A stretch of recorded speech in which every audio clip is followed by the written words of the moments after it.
as nossas Bíblias na carta de Paulo aos Filipenses, capítulo 1.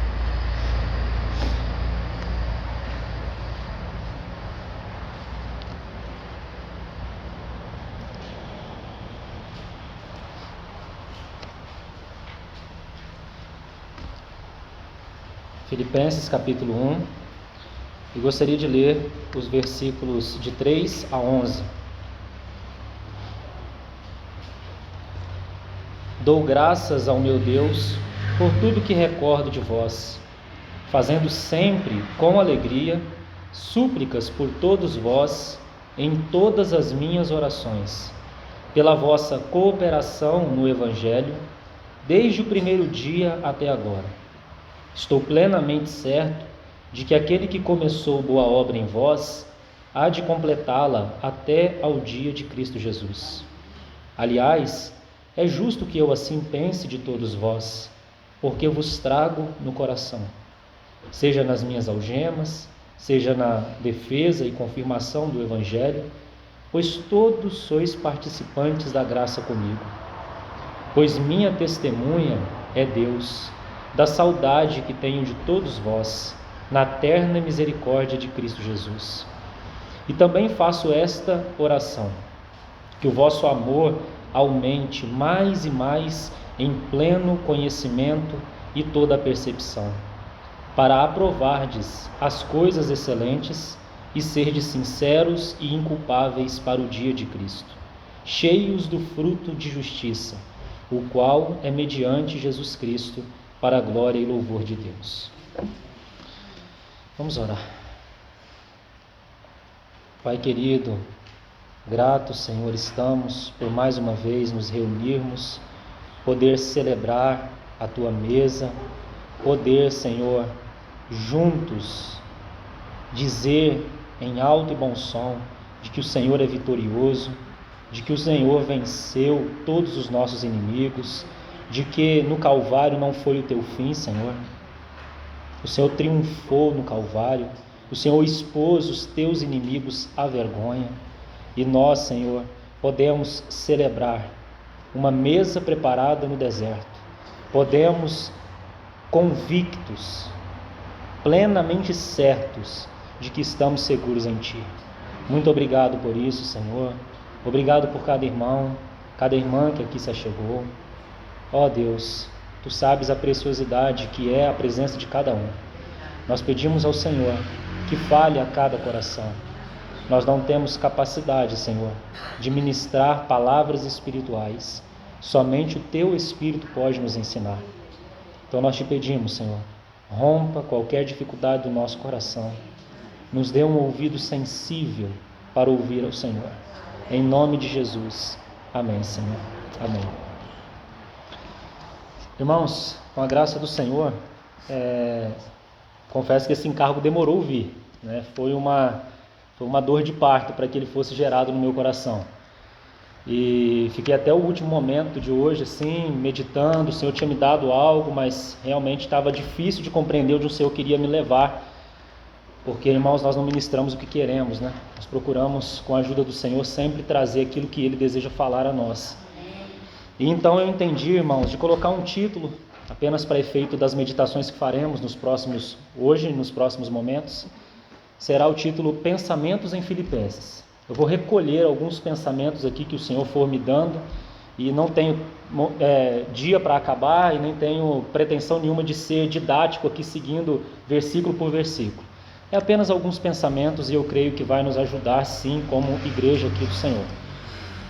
Então, antes de dizer algo a respeito desses versículos aqui, de onde então nós vamos extrair o pensamento dessa noite, eu quero colocar algo a respeito dessa carta tão preciosa, a carta aos Filipenses. Nós já estudamos ela, né, algumas vezes aqui.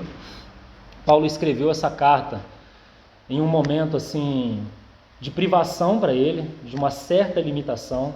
Paulo estava preso, mas ele estava numa prisão domiciliar lá em Roma, conforme Atos 28 nos apresenta. Então ele tinha uma certa liberdade de receber as pessoas, e tudo aquilo contribuiu para o avanço do Evangelho, né? O Senhor ia trazendo as pessoas ali, e Paulo tinha liberdade de receber. A casa era alugada por ele mesmo, e ele tinha então a guarda ali, o vigiando 24 horas, revezando em turnos, né? Mas então Paulo escreveu essa carta por volta do ano 60, 62, nesse contexto da prisão domiciliar ali. E junto com essa carta, ele também escreve a carta aos Efésios, que é uma carta muito elevada, nós temos falado tanto dela aqui. Ele escreveu Colossenses, que é uma outra carta bem elevada também. E ele escreveu também, além de Filipenses, a carta a Filemon. Então, perceba que o Senhor usou essa prisão domiciliar de Paulo de uma maneira muito especial, né? E eu estou colocando isso porque todo esse amor demonstrado aqui, que nós acabamos de ler, está nesse contexto da prisão, nesse contexto de um Paulo que estava impedido de ver a esses irmãos. E essa carta ela é uma carta bem amorosa, sabe? É o coração de Paulo se abrindo mesmo. Paulo ele se ocupou muito com doutrina. O Senhor usou esse vaso de uma maneira muito especial para falar de doutrina. Ele escreveu Romanos, Efésios, Colossenses, que são as cartas mais elevadas no que toca a doutrina. Mas há algumas cartas, irmãos, e eu tenho um carinho muito grande por elas, que Paulo ele pôde abrir o seu coração, sabe? Ele pôde quebrar, vamos dizer assim, o protocolo, sabe? E expor realmente quem ele era, os seus sentimentos, sabe? As suas afeições. E isso é muito especial, irmãos, porque às vezes nós vemos Paulo tão distante, sabe? Mas Paulo foi um homem tão quebrantado, tão relacional, alguém que valorizava muito os relacionamentos. Paulo cita muitos nomes nos seus escritos. Em Romanos mesmo, se você toma ali o último capítulo de Romanos, você vai ver uma lista de nomes citados. Então Paulo era uma pessoa calorosa, apesar de ter passado boa parte da sua vida preso, né? Mas tudo isso, então, Deus pôde fazer através desse vaso especial. E então nós já vimos em um outro momento que essa carta ela pode ser dividida, dando uma ênfase específica para cada capítulo. Provavelmente os irmãos já tenham isso anotado. Eu estou apenas relembrando para que os irmãos vejam por que eu li esses versos iniciais. Então, cada capítulo com uma ênfase. O primeiro capítulo, Cristo é o nosso viver. Não apenas a nossa vida, mas o nosso viver. Porque Filipenses ela é uma carta de experiência. Ele não vai se ocupar tanto com doutrina, ele vai se ocupar com o viver, com a experiência. Então, Cristo é o nosso viver. Depois, no capítulo 2, Cristo é a nossa mente. Irmão, você imagina que confusão é se cada um quiser fazer a sua mente prevalecer no reunir, ou na vida com qualquer pessoa, né? Somente no Senhor. Então, nós vamos ter a mente de Cristo. E ali nós temos apresentado qual é a mente de Cristo. A mesma mente que nós também devemos cultivar.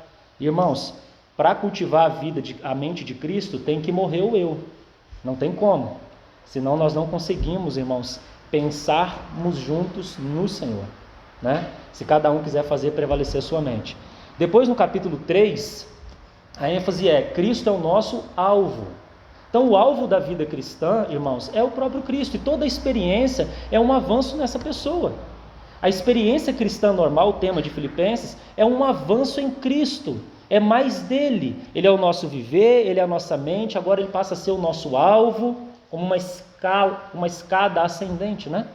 E por fim, no capítulo 4, Cristo é o nosso tudo, né? E Paulo vai dizer: eu aprendi a viver contente em toda e qualquer situação. Eu sei ser honrado, humilhado, já passei fome, já tive abundância, já tive escassez, mas por quê? Tudo posso em união com aquele que me fortalece. Capítulo 4, verso 13. Então esse é o pano de fundo, certo? Os irmãos já tem agora um pano de fundo para a gente abordar esses versículos aqui, que será então o pensamento dessa noite. Irmãos, por que eu comecei nesse capítulo 1 aqui? Porque num capítulo que fala que o nosso viver é Cristo, significa que o nosso viver Cristo passa pelos relacionamentos com os irmãos. Sabe, a verdadeira espiritualidade, ou na linguagem de Filipenses, o verdadeiro viver cristão é aquele que nos torna mais próximos uns dos outros. E às vezes nós temos uma ideia de vida cristã um tanto quanto equivocada, errada, sabe? E aqui, irmãos, nós precisamos tomar cuidado até mesmo, preste atenção, nós valorizamos muito o estudo das Escrituras, mas aqui há um cuidado que precisa ser tomado, porque se nós estudamos as Escrituras e vamos crescendo no conhecimento da palavra, e é um conhecimento bom, mas junto com esse conhecimento, se for um conhecimento à parte do Espírito, ou seja, só a letra, isso nos torna pessoas orgulhosas, soberbas. Nós vamos nos afastando dos demais por achar que nós não precisamos uns dos outros. Nós vamos nos afastando dos demais porque achamos que os demais não têm nada a nos agregar, porque nós já sabemos tudo. Isso é soberba, isso é orgulho, e isso é danoso para a sua própria vida e para a minha própria vida, irmãos. Então eu queria começar esse pensamento dizendo que nós precisamos uns dos outros.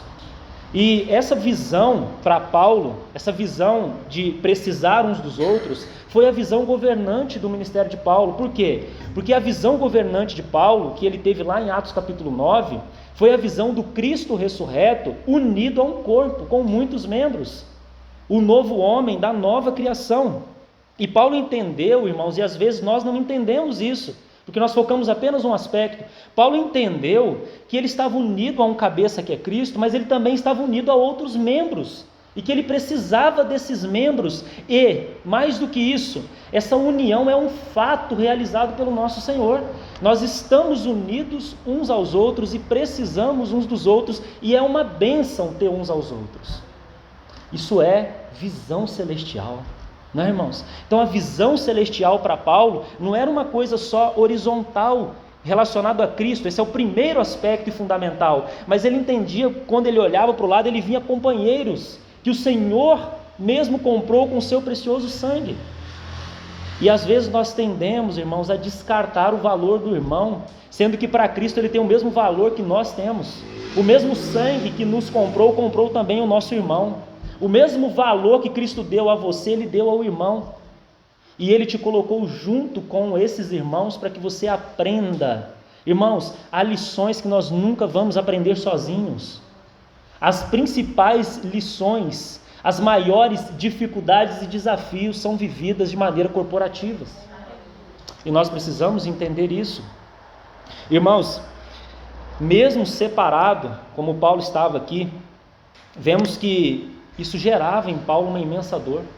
Ele tinha desejo de estar com os irmãos, sabe? Ele usa palavras nos seus escritos que não são termos só de teologia, irmãos. Nós precisamos realmente entender o que está por trás desse homem, que Deus trabalhou de uma maneira tão especial, escrevendo aos Gálatas por conta de falsos ensinos que estavam se levantando ali naquela congregação.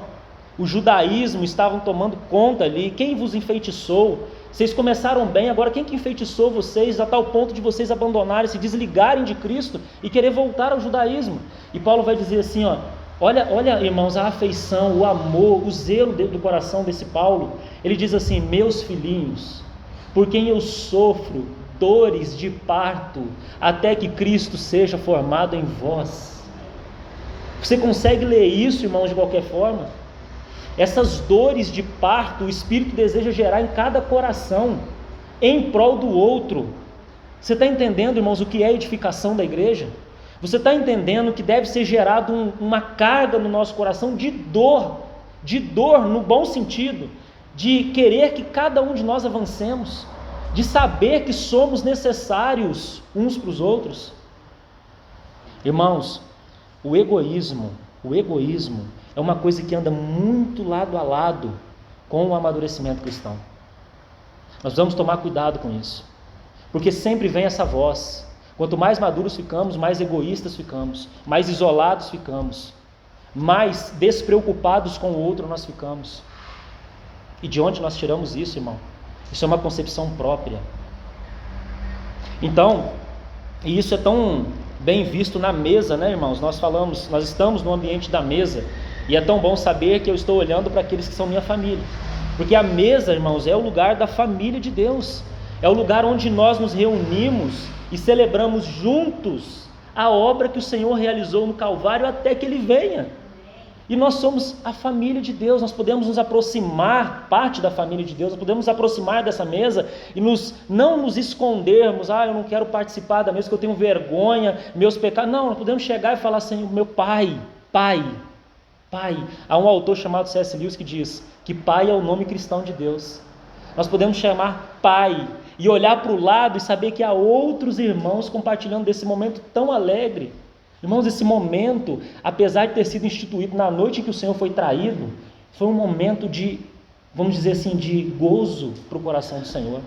Em meio àquela oposição, aquele desafio, ao fato de que ele perderia a face do Pai, a mesa para ele instituída e o partilhar, ter aquele momento de comunhão com os seus, foi um momento muito especial para o coração do Senhor. Podemos dizer até que foi um momento de sustento para ele, sim. porque o Senhor era alguém relacional também.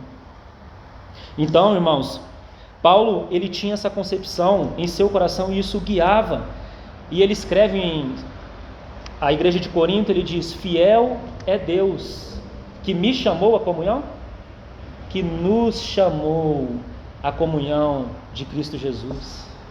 Nos chamou, coletivo, irmãos. O coração de Paulo era esse, a dependência, a mútua dependência, saber que aquilo que falta em mim é complementado pelo outro, saber que eu não sou, vamos dizer assim, um alecrim dourado. Nós precisamos daquilo que o outro tem para nos oferecer, nós precisamos reconhecer nossas limitações, e isso não é vergonha.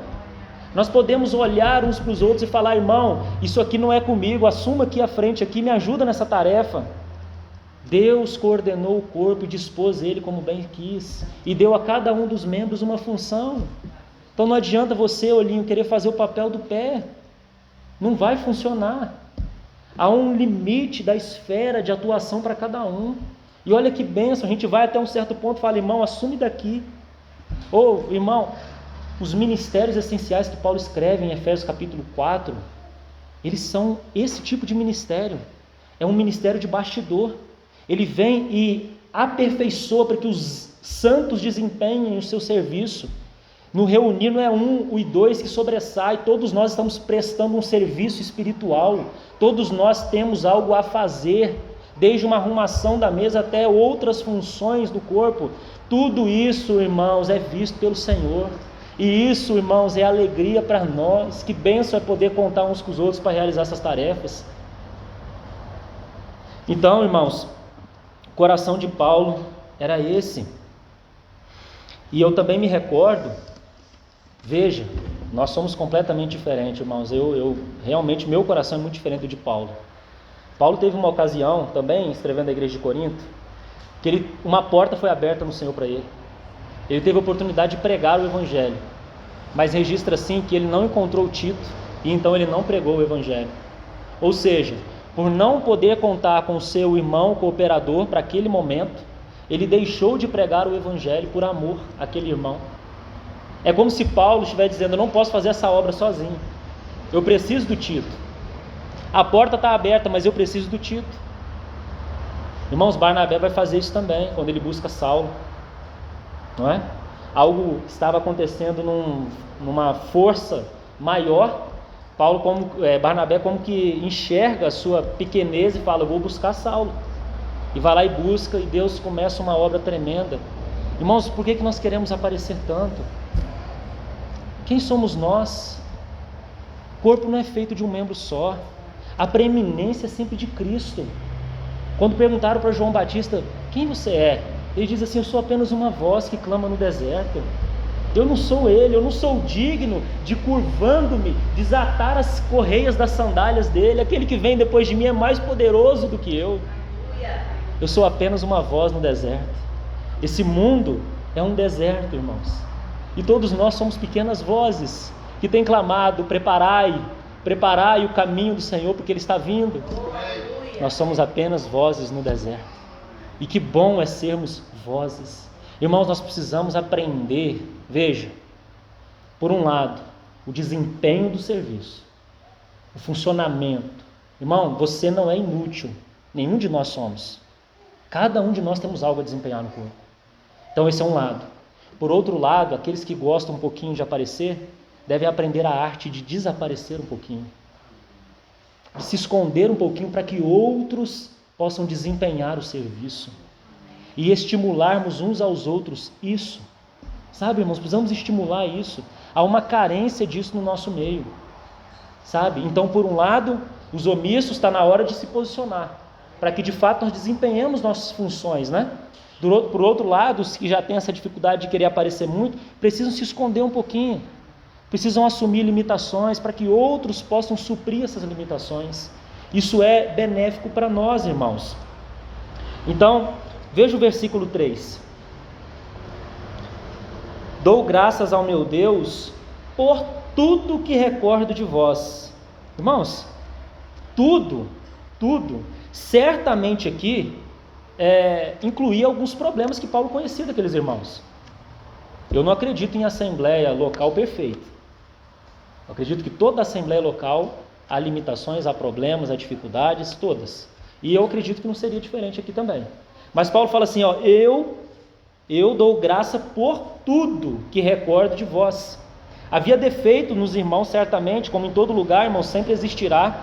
Portanto, se você tenta sair de um ambiente achando que sair é a solução, não vai adiantar de nada, porque você vai para lá e vai levar o problema dentro de você.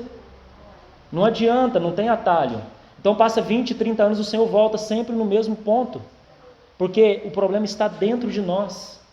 E essa coisa que nós herdamos, né, irmãos, esse pecado, essa coisa que está dentro de nós, isso é tão terrível, não é?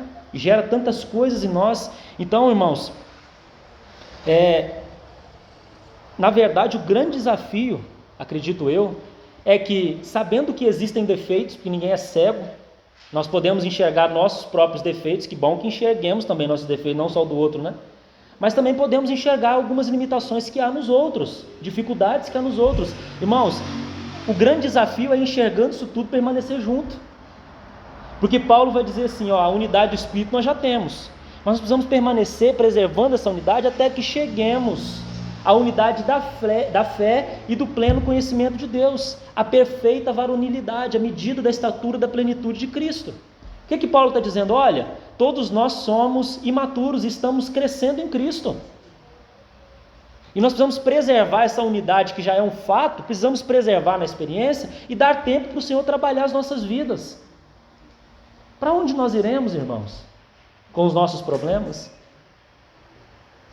Né? Há um irmão que diz, eu sempre recordo que ele falou, acho que é o Romeu que falou isso. Ele fala assim, se você encontrar uma assembleia perfeita, não vai para lá, porque você está levando um problema, né? Porque, irmãos, não tem para onde ir, nós somos problemas, né? E o Senhor colocou a mão nesses problemas, e Ele vai resolver, até o dia de Cristo Ele vai resolver esses problemas tudo, né? Por isso que Paulo vai dizer assim, olha o verso 6, estou plenamente certo de que aquele que começou boa obra em vós, há de completá-la até o dia de Cristo Jesus. Então Paulo olhava para os irmãos e dizia, eu estou plenamente certo que o Deus que começou a tratar com o meu irmão, vai tratar e vai completar o que ele tem que fazer na vida do irmão até aquele dia. Ponto. É por isso que Paulo podia permanecer junto. Entende? Paulo não olhava aquilo outro, eu vou sair daqui, vou fazer aquilo outro. Não. Eu estou certo de que o Senhor está tratando as nossas vidas. Eu estou certo que o Deus que colocou a mão na obra, Ele não vai tirar essa mão até completar ela. Essa é a certeza, a convicção, irmãos, que nós precisamos ter. Nós estamos também plenamente certos disso, irmãos. Olha o versículo 5. Vou ler o 4 também. Fazendo sempre com alegria súplicas por todos vós, em todas as minhas orações, pela vossa cooperação no Evangelho, desde o primeiro dia até agora. Irmãos, eu quero chamar a atenção para essa palavra também, cooperação. São pensamentos, né? Então vamos deixar os pensamentos vindo, para a gente poder considerar. Essa palavra cooperação. Irmãos, será que de fato nós nos vemos como cooperadores de Deus e também uns dos outros aqui? Será que nós enxergamos o outro como um cooperador? Parece que muitas vezes, irmãos, nós vemos os nossos irmãos como se fossem inimigos, como se fossem rivais. Nós procuramos sobressair, nós procuramos ter a preeminência, nós nos dividimos, nós criamos partidos, nós temos preferências. O que é isso, irmão? Paulo vai chamar isso de carnalidade. Irmãos, nós precisamos permitir que a cruz atue aí e leve à morte essas coisas. Aqui nós não levantamos bandeira de partido nenhum. Nós queremos só ver a Cristo. Nós queremos ter mais dele, juntos receber mais dele. Estar abertos à direção do seu governo, guiando-nos, tendo liberdade em nosso meio. Se um dia a palavra vai durar 3 horas, outro dia vai durar 30 minutos, o cabeça vai coordenar tudo. E a nós cabe a sensibilidade e o abrir para não impedir esse atuar do Espírito em nosso meio. E certo de que se damos liberdade ao Espírito, a palavra sempre será central, assim como a centralidade de Cristo. E às vezes nós somos tão resistentes ao falar do Senhor. Senhor, eu vou por essa direção aqui, já vemos com um negócio tudo programado, né? O Senhor fala, para, essa noite não vai dar para você prosseguir aí. Tem algumas situações em alguns corações que é necessário resolver. Vamos parar nessa noite. E aí, o que nós vamos fazer? Vamos continuar com a programação? Se continuar, nada vai acontecer. Irmãos, o governo de Deus, o governo do cabeça Cristo, é um governo assim, que atua, que faz. O Senhor está vivo, Ele não está morto, Ele está vivo. E Ele continua operando através do seu Espírito no seu corpo. Há um homem coletivo que o representa nesse mundo. É por isso que esse mundo não está totalmente em trevas. A igreja é sal da terra e luz do mundo. Não é isso? Então, irmãos, será que nós nos vemos como cooperadores? E Deus ensinou isso para Paulo, irmãos, de uma maneira muito especial. Deus ensinou para Paulo que a sua visão dependia de um Ananias. Você se lembra disso? Atos capítulo 9. Muitas vezes, irmãos, a visão celestial, ela será concedida através da ajuda dos nossos irmãos. Não é assim? Logo depois de Paulo ver aquela visão do Cristo ressurreto, eu sou Jesus a quem tu persegues e tal, ele poderia ter restaurado a visão de Saulo, não poderia? Mas ele fez o quê? Não, vai e entra lá na cidade, tem um Ananias lá, e então Ananias recupera a vista de Paulo. Irmãos, isso são princípios espirituais. Muitas vezes nós estamos cegos em nossas atitudes, em dureza do nosso coração, e nós precisamos do toque de um Ananias muitas vezes, para nos conceder visão. Muitas vezes nós não estamos enxergando bem. Sim, irmãos, você não vai ver tudo. Você não vai ver tudo. Mas se você olhar para um lado, para o outro, para trás, para frente, você vai ver vários Ananias que Deus dispôs para te ajudar a enxergar melhor. São arranjos do Senhor. E toda dificuldade que há no corpo, muitas vezes é pelo autoritarismo, sabe? Queremos impor, Não, irmãos. Não. O governo do Senhor. Isso basta para nós. Nós não queremos preeminência, não é? E Paulo ouve então da boca de Ananias algo muito tremendo. Ele diz assim: Saulo, irmão. O grande Saulo de Tarso, aquele que no capítulo 3 de Filipenses você vai ver aqui uma biografia dele. Irmãos, a gente não teria coragem de abrir a boca diante desse homem. Quanto à lei irrepreensível, era um homem, irmãos, de uma estatura que é como Jó, né? Quando ele chegava nas praças, ninguém ousava falar alguma coisa, ele ficava quieto, todo mundo ficava quieto na presença dele. Mas então esse grande Saulo ouve de um desconhecido Ananias: Saulo, irmão. E isso para Paulo, irmãos, também foi revolucionário.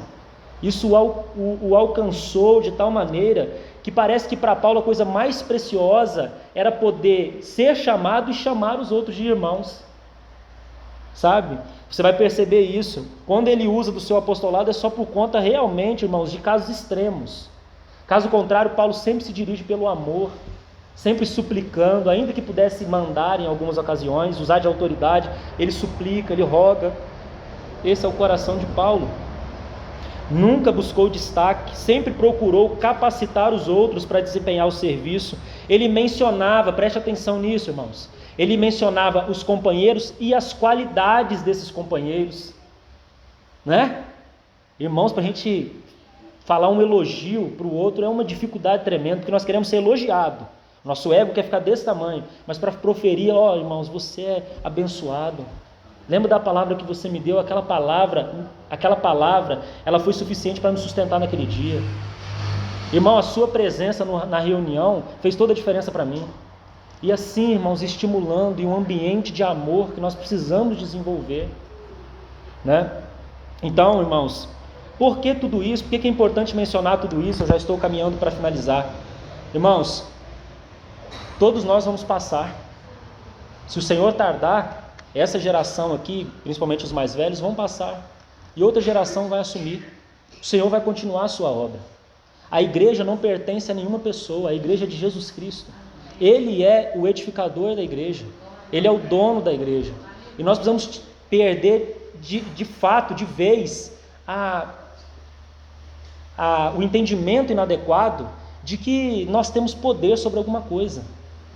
Não é mesmo, irmãos? Nós precisamos respeitar aquele que tem o poder e permitir que ele atue nas nossas vidas como quer. Irmãos, Só dizer uma coisa assim, eu ia falar o testemunho, mas nem vou.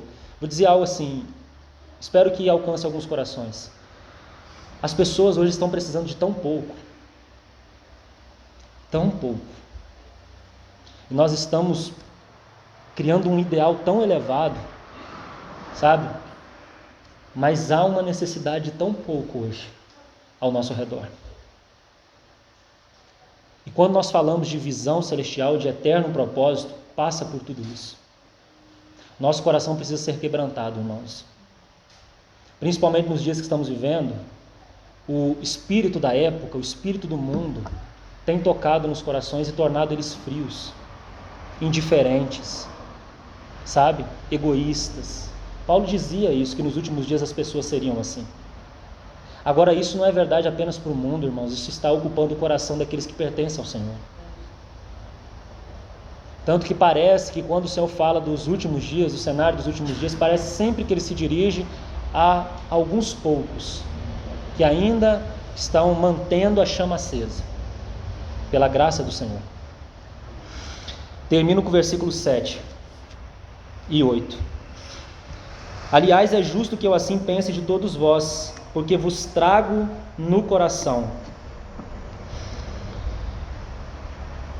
seja nas minhas algemas, seja na defesa e confirmação do Evangelho, pois todos sois participantes da graça comigo. Pois minha testemunha é Deus, da saudade que tenho de todos vós, na terna misericórdia de Cristo Jesus. Então, duas expressões aí para finalizar: vos trago no coração, e a expressão tenho saudade. Então, expressa bem todo esse sentimento de Paulo pelos irmãos. Agora, irmãos, nós precisamos examinar nossos corações. Nós podemos dizer isso a respeito dos irmãos? Olha, durante a semana, irmãos, eu estou lá fazendo minhas coisas, mas eu trago você no meu coração. Eu lembro de você nas minhas orações. Paulo vai usar aqui todas as minhas orações. Expressão forte, né? Imagino que Paulo ficava pelo menos meio-dia orando, né? Se fosse para ele orar para cada igreja, né? Para cada assembleia local, né?